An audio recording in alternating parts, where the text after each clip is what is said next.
Welcome back again. Well, Kerry then through to the All-Ireland final against either Mayo or Offaly. And let's find out what Colin O'Rourke and Pat Spillane thought of today's match.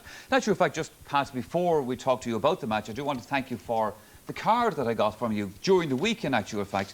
It's a Christmas card. And I got it and it says, "Season's greetings to Michael and your family," and so forth, from Pat Spillane. And I said to myself, like, what's he at now? But I looked at the postmark of it, and the postmark indeed says December 1996. Arrived this week. Now, I know, Pat, like, it's 1986 since you got through to the All-Ireland final, but has time, like, totally stood still in the kingdom in the meantime? Well, I can assure you Brian Clark isn't our postman down there anyway. No, belated, very nice, though. belated happy anyway Christmas anyway to Michael. I can't remember if I sent you one, but this was the least you would have expected from Kerry today. Well, yes, it was a very sad... Kerry deserved to win. They created the more scoring chances. I think they matched Cavan in fitness, which they had to do, and now Cavan's fitness levels were extremely high, and Paddy has got this crowd very high. Very, very fit. But the big difference is that Kerry have learned from last year's mistakes, and Kerry were a more experienced team. They've added more steel, they're more ball-winning forwards. Cavan's inexperience showed today. Kerry did not play well, but it's always better playing. They haven't played well yet this year. I think perhaps maybe Cavan peaked in the Ulster final. Kerry have yet to peak. Kerry have a lot of work to do, but it's always good to get into the final. Sure. How did a neutral see this one, Colin? Well, I thought Kerry were quite impressive, apart from a fairly shaky full back line. I thought the fact that they hunted in packs for possession. Now, Cavan made it a little easier for them by holding on to the ball and short passing. But I was impressed by Kerry's defensive work by their forwards particularly. And I thought that their half-backs, midfield and half-forwards more or less dominated the game, apart from a stage early in the first half. And I thought that Kerry also had 3 or 4 individual players who were much superior to anything on the Cavan team. OK, let's break down various elements of this match today. And I suppose, Pat, to start on a positive note, we will look at some of the aspects of Kerry's play today that would have given you pleasure. I always like to start on a positive note, Michael. Yes, Kerry did play well, like I said, and deservedly won the game. And here we'll show a few clips of just how they won the game. Today, they won the vital midfield area. Darragh O'Shea, magnificent fielding there, repeating his performance of defeating Dermot McCabe in last year's All-Ireland Under-21 final. Like Colin said, the forwards worked very hard. Look at Brian Hart working hard, harassing here. And Dennis Dwyer comes in with a magnificent block down, which you rarely see. And it leads to a Brian Clark point. Declan O'Keefe made 2 vital saves during the game, and this in particular from Peter Riley was the most vital and the best of them, where he came out, narrowed the angle, and Stephen Stack cleared it to safety. Kerry's backroom team made some good switches today. Billy O'Shea added great mobility. You can see Maurice Fitzgerald, another good block down, but Billy first to the break and kicking a good point. Not alone was Morgan O'Shea was another good switch, and particularly the best switch of the whole lot, the best move of the whole, was bringing in Michael Frank Russell. Here we have everything that's good about Kerry's play. Maurice Fitzgerald catching a wonderful ball, lovely vision, great long ball into space. Now Philip Kermit and Paul O'Dowd do everything right, and it was a wonderful goal by Michael Frank Russell.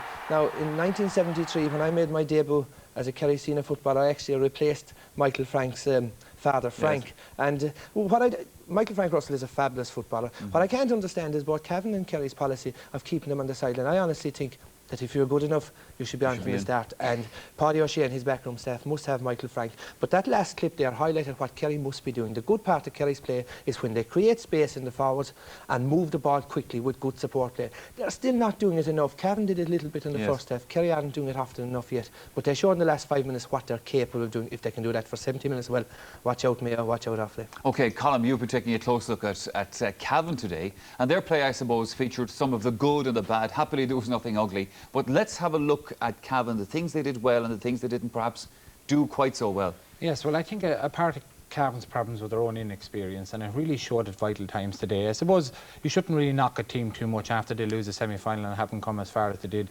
especially with the sort of pride they restored in Cavan. Sure, but sure. They were the architects of their own disaster on a lot of occasions. Here, Kieran Brady gets the ball to Terry Farley. Short pass then to Jerry Sheridan. Liam Hassett comes in with a good solid wallop, and it's not often you associate Kerry with giving good hard shoulders, but today they really got stuck into the game. Now Raymond Cunningham gets the ball after good Cavan defensive play, solos out, gives a stupid pass, it's intercepted, and then it leads to a free in for Kerry. And this is something that happened all the time during the whole game.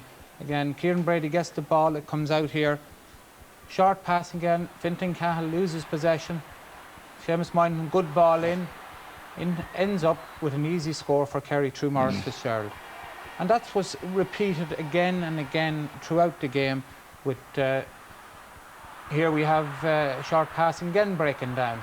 And you can see the Kerry players, every time they got in the 50-50 physical battles, they were generally superior to Cavan. Kieran Brady, who had a very good game at full back, and here we see the difference in style. Stephen King gives it real Killishandra up the field. Jason Riley gets the ball, runs at the defence, and caused trouble when he came on with this direct style. Here we have Damien O'Reilly now, takes the ball, goes at his man, shakes him off and kicks the ball over the bar. So in the space of 30 seconds we saw the worst of Cavan football with the short pass and losing possession, regain it, a long ball up the field, which worked for them today. I couldn't figure out why they didn't do more of it. And here again, a long ball from Jerry Sheridan into Larry Riley, jinks one way and gives the ball to Fintan Cahill, who sticks it in the corner of the net. So Cavan's direct style of football worked, and I was very surprised that they didn't do more of that, considering the fact that when they started short passing in defence, a lot of the time it went wrong and gave easy points away to Kerry. That was one of the few occasions when they actually played that ball forward so quickly and so well.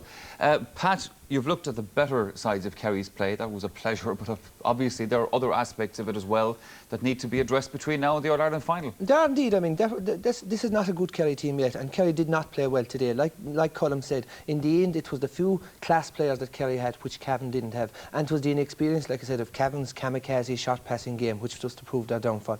But when Cavan played, and we look here at a few clips, when Cavan played the ball long and fast, and they had a two-man full forward line, and when they played it into the Kerry full back line in particular were in trouble. Now admittedly, you can see here hesitancy by Sean Buck, allowing Damien O'Reilly and get the ball off to Ray Callan and a point. Again, this was one of the very few examples of the long ball. Fintan Cahill out front, fouled by Barry O'Shea. A quick ball again into space. Damien O'Reilly out in front, and you can see the acres of space Sean Buck was giving him. And Liam Faherty fouling him. Kerry fouled 19 frees they conceded in the first half, and luckily that Cavan free takers were off. The other thing I saw wrong with Kerry's play is that they had little movement up front. Here we had a short passing game. William Kirby passing off a short pass. Liam Hassett going across in front of him. There was little movement, like the Morris Fitzgerald clip that we highlighted was a sort of game Kerry played. Now that Kerry full forward line, Morris for the first 15 minutes didn't get into the game. Brian Clark doesn't show enough for the ball, you know. So Kerry, like I said, have a lot of improvement to do in that full back line. They'll have to cut down on the amount of frees conceded, and they're just going to have to get more work rate. But like that, the forward score, all 6 forward scored, so that's good. Sure. To come away, Colin, for a moment from the actual focus of the play and style of play to a couple of incidents that actually happened in the course of this match that we want to take a look at. And one of them, I suppose, was should it have been a penalty, should it not? Because that was probably one of the big talking points of the match. Yes, I suppose from Cavan point of view, they'll all be looking in tonight and see what the verdict is on the Jason Riley movement through. Certainly, Jason Riley deserved to get a free, if not a penalty. But earlier in the game, we had the incident where Brian Clark gives the overhead short free to Eamon Breen, and he sticks it in the net. To me, anyway, I couldn't see anything wrong with this. Now, it's at the referee's discretion to give a short, quick free, but there's no point in having a quick free if it's going to be called back. Yes. Now, Jason Riley is pulled back clearly in that incident. Larry Riley probably will be very annoyed with himself tonight that he didn't finish it off anyway. He probably should have dived in and fisted that ball into net rather than trying to side-foot it. But certainly it was a free, and I think the foul had taken place outside the area, and it should have been a free, which would have been a point. And I think at the time Kerry were 2 up, it would have brought it back to 1, and Cavan would have got a bit of heart from that. Instead of that, Kerry went down and got the goal shortly afterwards, and it really finished the game. Yeah, the clip clearly showed that Jason Riley, having been fouled initially, advantage was played on, but when unfouled the second time, a free should have been given. But it clearly shows that he was actually still pulled down outside the area. And in relation to the Brian Clark one, it should have been a free. Something similar happened last year. Remember, Graham Geraghty to Tommy Dowd a goal. The only difference was that Tommy Dowd was facing Graham Geraghty when he passed it. So Castle right in one and wrong in the first one. Yeah, well, so Kerry should have got an as extra I said, goal. very much a talking point from the game. All right, let's move on to our man of the match selection from this game. Well, when you looked at today's game, there actually was a lot of very, very good individual displays on both sides. Mainly on the Kerry side, I suppose. But for me, on the Cavan team, Kieran Brady had a very good game at full back. And farther up the field, I suppose you could pick out players like Damien O'Reilly had a good game. And Larry Riley caused a few problems early on. Stephen Stack got to grips with him. On the Kerry side, I thought Declan O'Keefe had a great game in goals. His handling of the ball, his kicking out and his saves were vital. In the Kerry half-back line, Eamon Breen had a great game. Yes. Midfield was quite good all through. Their full-back line struggled. Pa Laid worked very hard. Liam Hassett worked hard, did a lot of hitting, which you don't normally associate with him, legitimately most of the time.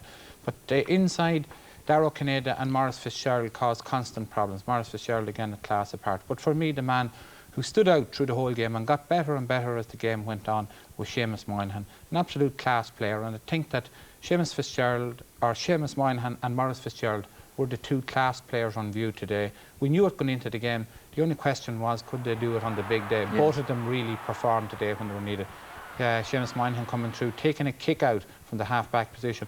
And I think him going in centre half-back was a very, very important thing for Kerry, because he surged through the middle on several occasions, as we can see here.